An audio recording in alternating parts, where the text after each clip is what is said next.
Bu Andi untuk hari ini. Terima kasih kesempatannya Ibu. Kata nama saya hari ini adalah guru hebat tidak hanya mengajar, tapi juga harus bisa menemukan makna kesiswanya. Wow, keren. Ibu ya, apa kata nama saya Ibu ya? Mengajar itu adalah pekerjaan hati. Wow, luar biasa. Ibu Nur Huda, apa Ibu kata-kata Masnya? Belajar bukan karena harus tahu, tapi karena ingin tumbuh. Wow, pasti. Ibu-ibu, materi kita hari ini adalah pengembangan bahan ajar. Saya rasa ibu-ibu ini adalah seorang guru, pasti sudah pernah membuat atau merencanakan pembelajaran. Nah, ibu-ibu, apa itu pengembangan bahan ajar? Menurut Bu Andi, apa pengembangan bahan ajar, Bu Andi? Baik Bu, pengembangan bahan ajar itu adalah bagaimana guru mempersiapkan atau merancang materi yang akan diajarkan di kelas. Oke, ada yang lain? Bu Laila, silakan tambahkan. Ya, kalau menurut saya bahan ajar itu segala sesuatu yang digunakan guru sebagai alat bantu untuk mendukung proses pembelajaran agar lebih efektif. Oke, baik. Jadi bahan ajar adalah segala bahan yang kita gunakan pada saat kita melakukan proses pembelajaran. Dan bahan ajar ini kita buat sebelum kita melakukan pembelajaran. Kenapa? Ini sebagai guidance atau pembimbing kita ya dalam melakukan proses pembelajaran di kelas. Saya sudah menyiapkan studi kasus. Silakan ibu-ibu akses link yang sudah disiapkan ini, kemudian diskusikan kasus yang ada yang sudah saya siapkan, kemudian jawablah sesuai dengan format ini. Jadi ibu nanti diskusi, kemudian buatlah rancangan pembelajaran sesuai dengan format yang sudah ditetapkan ini. Nah, sekarang ibu silakan dibagi kelompoknya. Di sini karena anggota atau kelas ini terdiri dari dua konteks pembelajaran, satu adalah seni dan yang satu lagi adalah bahasa Inggris. Jadi saya membagi dua. Yang satu nanti kasusnya adalah bidang kesenian dan yang satu lagi adalah dalam pembelajaran bahasa Inggris. Jadi saya sudah menyiapkan di Ibu bisa sini. Ya, kirimnya kemana Bu? Di grup kita ya? Boleh Ibu kirim? linknya sudah saya kirim di nanti akan saya kirim ya Ibu. Oke. Linknya nanti saya kirim di grup, silakan nanti Ibu akses ya. Oke Bu. Oke, dalam komunikasi.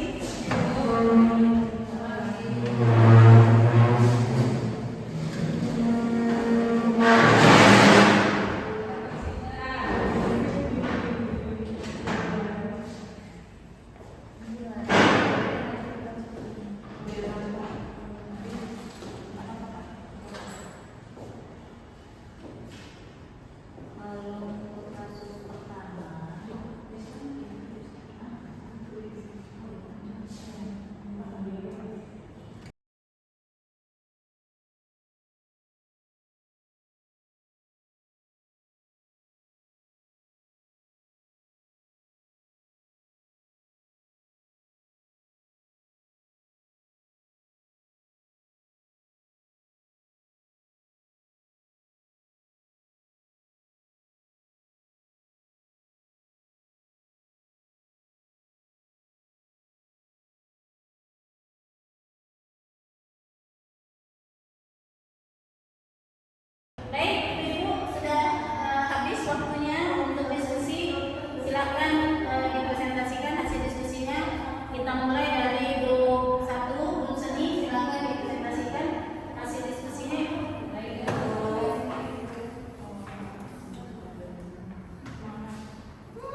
mengatasi keterbatasan alat musik.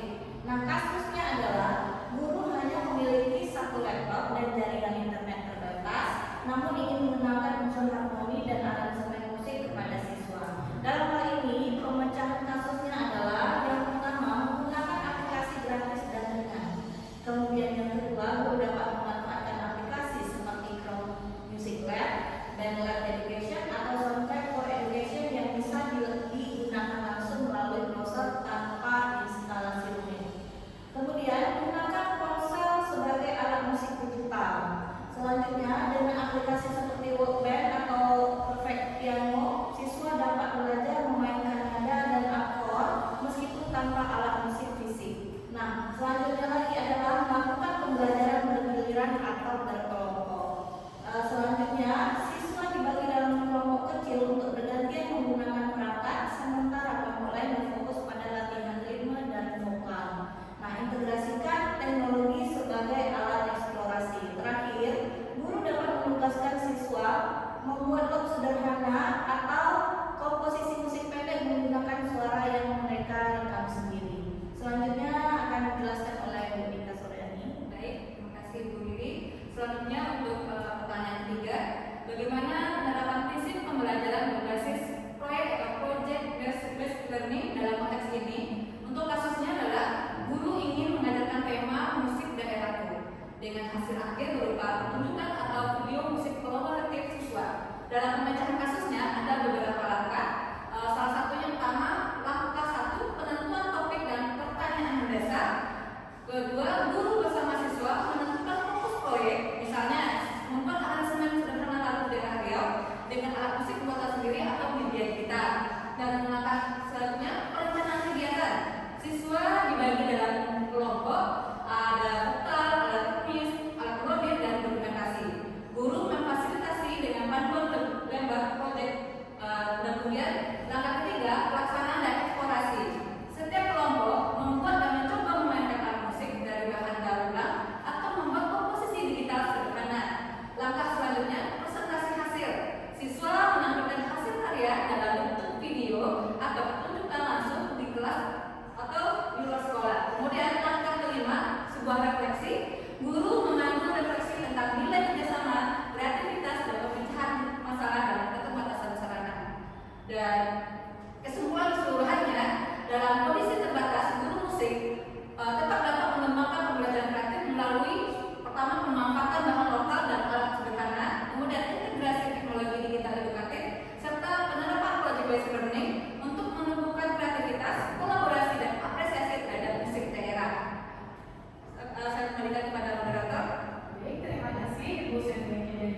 radio ya. Iya. Nanti. Nah, oke baiklah ibu-ibu, kira-kira